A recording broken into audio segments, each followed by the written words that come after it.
Okay, so we're winterizing the RV, and the first thing we did was we went and got some supplies because I looked at how much it costs at our local shop here, and they wanted $295. So I went to Amazon and ordered this manual antifreeze hand pump kit from Camco, and it was about 25 bucks, I think. And then we went to Camping World and got three, what size is this? 3 gallons of RV marine antifreeze.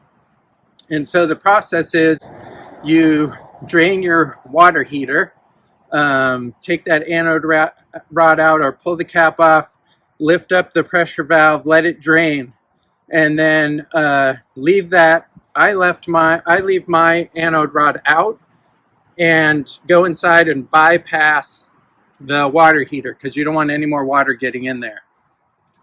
And I left the anode rod out because I want to see if there's a problem and that water heater is actually filling. So after I did that, I opened up all the faucets and ran the water pump to get all the water out of the lines. And then we have a hose that's sort of permanently mounted to our fresh water tank. So I hooked the pump up to the hose. There's an end that you screw in to the hose, and then you put the other end into the bottle of antifreeze, and then you just pump it, and you leave your faucets open, including if you have an outside shower or something, you want to make sure and get the water out of that. But after you do that, you leave your faucets open and pump this antifreeze through, and then you'll see Julie was inside the RV and she could see when the antifreeze was coming out of the lines. So then we know that we have antifreeze through all the lines, and then we just poured some into the black tank and some into the 2 gray tanks that we have in case there's any residual water in there. And then we made sure and poured extra into all the P-traps in the sink and in the toilet to keep that rubber seal from drying out. And then the next thing you have to do is, if you have a generator, onboard generator, you want to get some fuel stabilizer and put that in your generators and run it so that fuel stabilizer will get all through the system to keep that fuel from gelling up in any parts of the generator.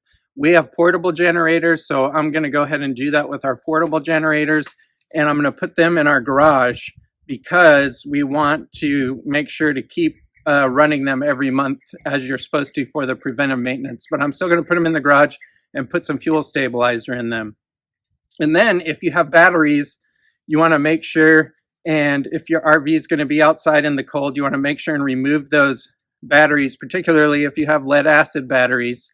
You want to remove those batteries to keep them from getting freezing as well.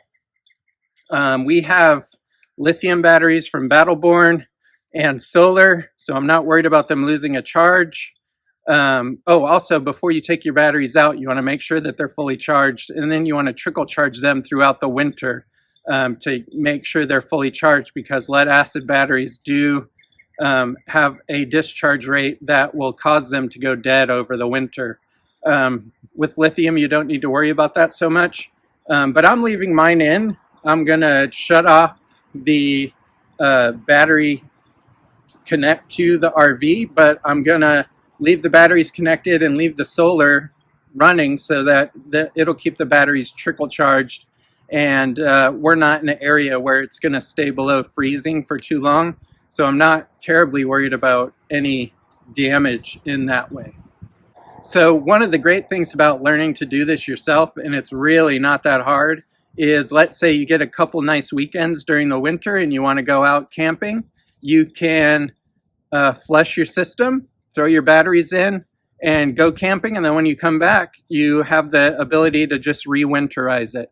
So that's a really great feature of do-it-yourself type stuff, is you're not restricted by when you can get it winterized and de-winterized at a service place. So that'll do it for now. It's a short video, but it's very, I just wanted to explain how easy it is to do this after I saw the $295 that they were charging at our location to get it done. So safe travels, and we'll see everybody in the spring.